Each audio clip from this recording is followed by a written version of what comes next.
আসসালামু আলাইকুম রহমতুল্লাহ বারাকাতু। আপনি যদি চান যে আপনার বিবির গর্ভে যে সন্তান আল্লাহ তাআলা দান করবে সেই সন্তানটি ছেলে সন্তান হোক, তাহলে আপনি এই ওজিফাটি করলে ইনশাআল্লাহ আপনার ঘরে ছেলে সন্তান জন্ম হবে।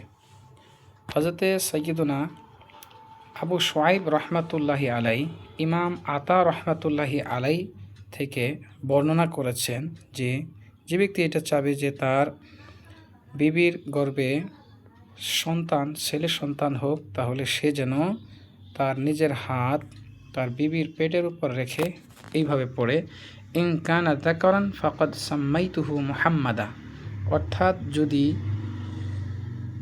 যেই গর্ভে যা রয়েছে সে যদি ছেলে সন্তান হয় তাহলে আমি তার নাম মুহাম্মদ রেখে দিলাম ইনশাআল্লাহ আজ্জা ওয়া জাল্লা, তাহলে সেই ঘরে ছেলে সন্তান জন্ম হবে।